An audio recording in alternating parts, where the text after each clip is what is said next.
recorded on VHS and downloaded to cassette for maximum audio quality.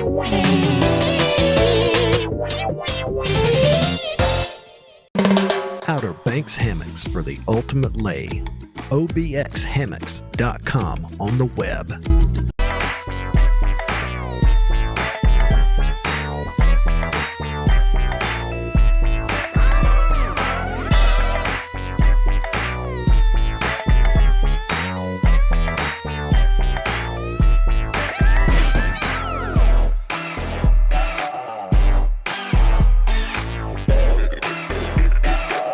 All right, everybody. Welcome back to Surf Shorts. Today I have with me Laurel. What's up? What's happening, Matt? Thanks for having me on. Hey, I am really thrilled to have you on. And you know, I'm going to say your last name. We don't say a lot of last names on here, but your last name, your name is Laurel Senick, right? Yep.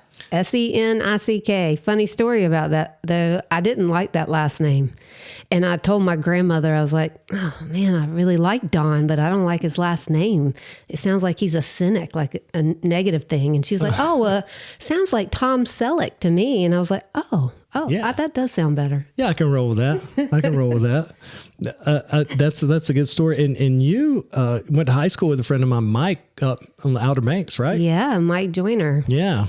And Mike is a really good surfer. And, I keep trying to get him on the show, but he's stubborn. He doesn't want to come on the show? Yeah. Oh. Well, all right. So, hey, you were going to tell me a story about Puerto Rico. And while we're going to talk about the story, one of the ways that we got to know each other is you are a writer. And you are too. Yes, but you have taken a huge leap above me by pushing all the way through and finishing out and getting it published. Well, that is like the uphill climb is that editing, just editing and editing. But you said your manuscript's like done and it's on a shelf. It is. It's sitting there, and I've had it edited by several different people several different times. I can't let it go. It's my baby. Oh no! Give birth. Don't let it just be stillborn. Put it out there. Yeah, I hear you. Well, I'll tell you what. We'll go ahead and talk about the book here just real quick. We're going to do another episode just on the book, but just real quick, give me a quick sort of synopsis. Don't tell me what happens, but just the idea behind the book. Okay, well, the idea behind the book was when I started surfing, I just, of course, fell in love with it, full of stoke. And, as surfers, we like to watch surf films and we like to talk surf. And then I wanted to read surf books. And so I got to read a few novels, but I started looking for one with a female lead character, and there wasn't one. Yeah.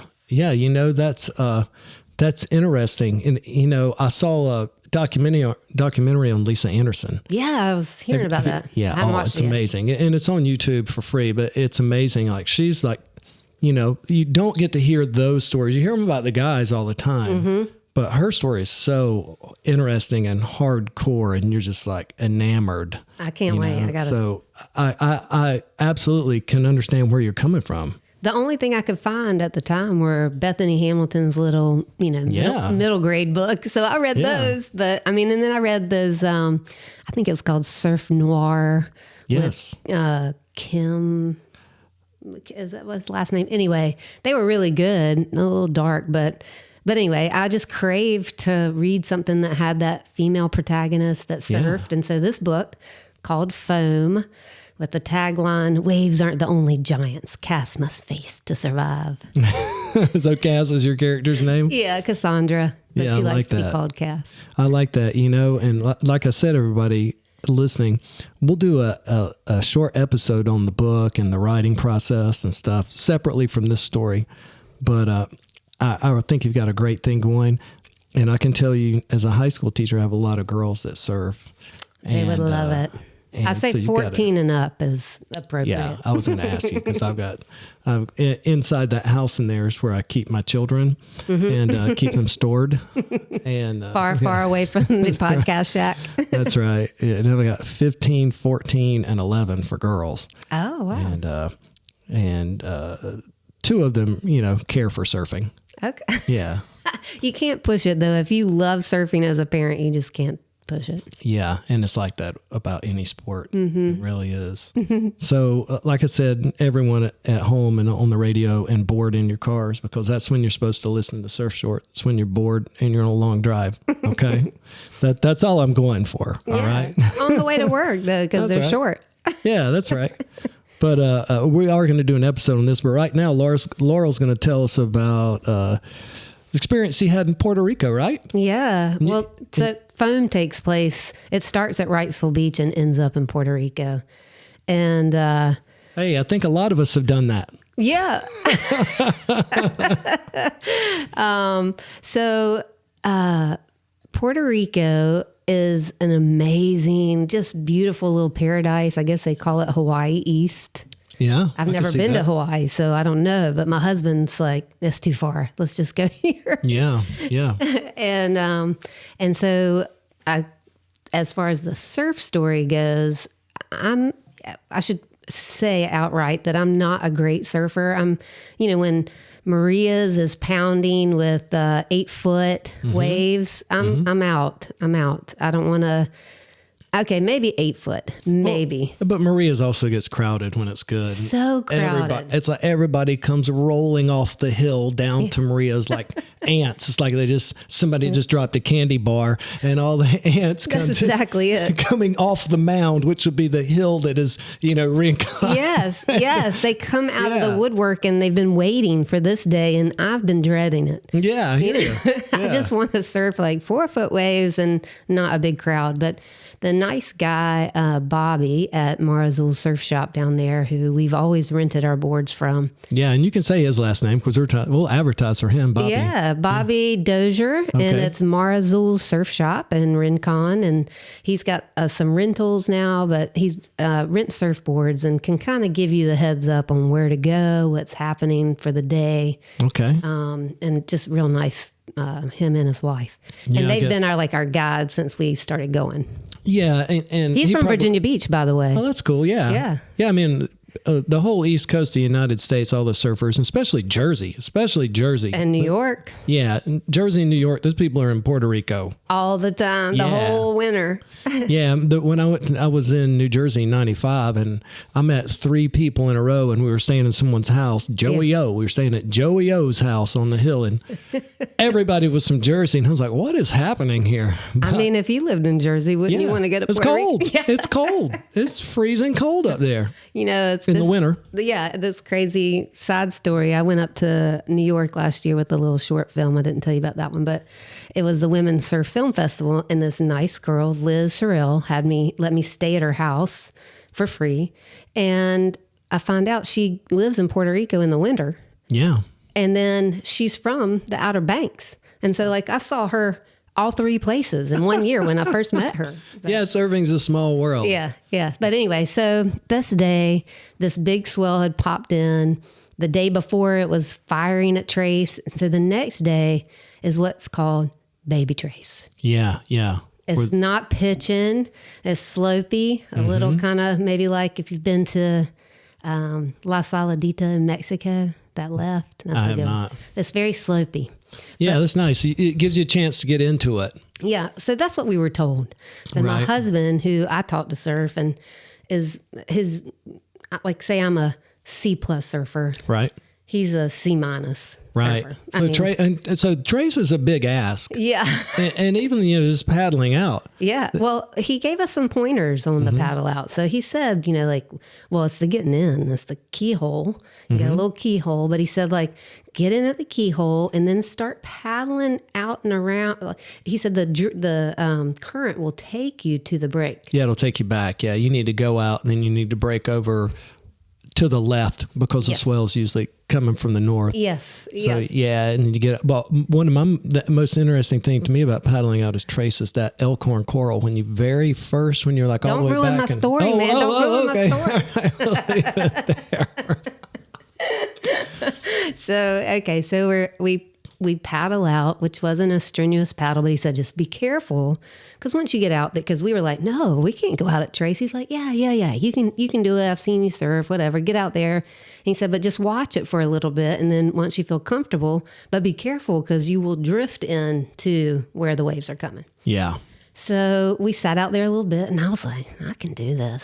I can do When you this. say you sat out there, you mean you paddled out and you sat out there beside of it. Exactly. Yeah, that's Like- cool. Yeah, you can do that. And kids that are listening, the way Trace breaks is you can be horizontal to it and be in deep water because the reef is kind of only in this one spot going out, jutting out into the oceans. It's kind of like a point break, and it's kind of not like a point break.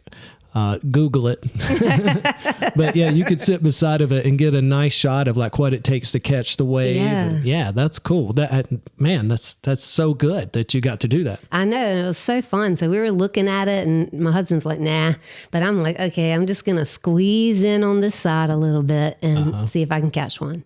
Just going to get in there like off the shoulder. Off the shoulder. Yeah. That's all I wanted. Really was just one wave at this Sure. point, because I was like, I knew I was in over my head. Yeah, and you can just be looking, wait for somebody to fall. And, Yeah. that's mine. That's Yeah, mine. yeah. Yeah, that's cool.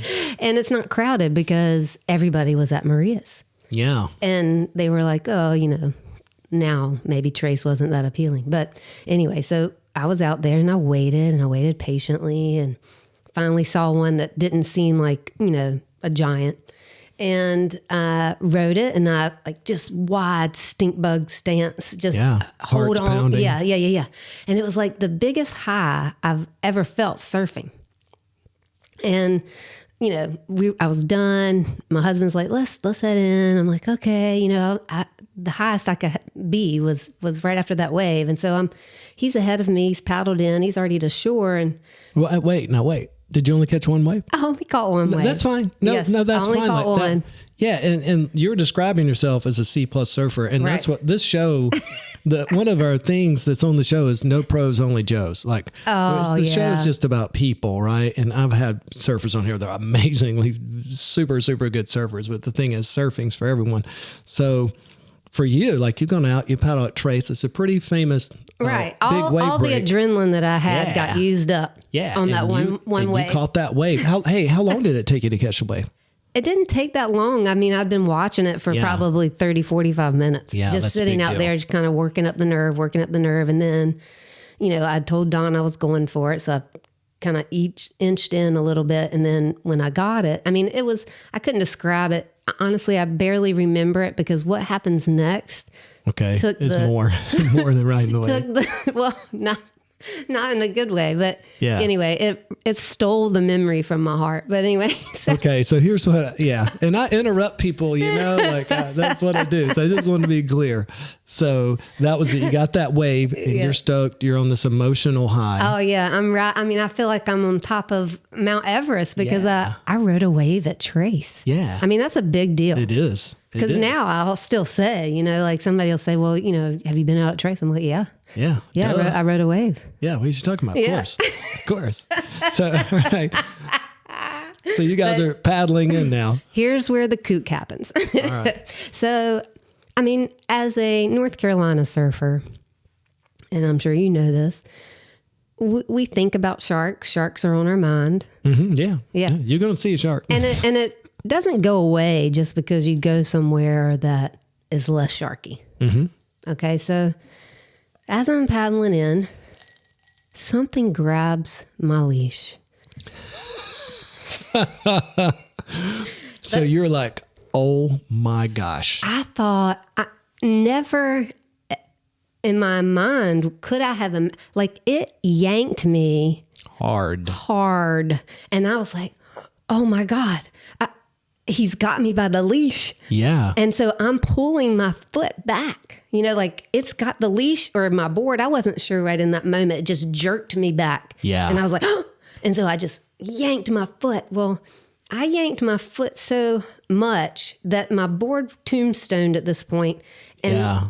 and I climbed up the board with my thighs, like clenching the board because I'm thinking I'm going to be on this board. If you take me down, you're going to take me down with the board. Yeah. So at this moment in your life, in your head, you're in a battle with a large sea creature. Very large. Yeah. Who has your leash, and you can feel it. It's solid. It outweighs you. It's yanking on you. And it's yanking me back and forth. Yeah. Like I'm going like the more I pull, the more I'm getting drug.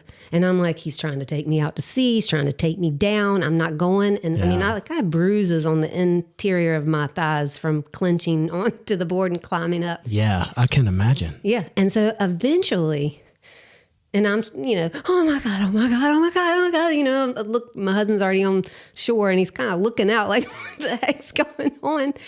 And somewhere in my mind, I get this notion that I've got to pull the leash because then maybe it will get away from me. Yeah, yeah. And I did. I had climbed up, thighs clutching the sides of the board, and I've reached down with one hand. I released the leash, and my board just lays flat.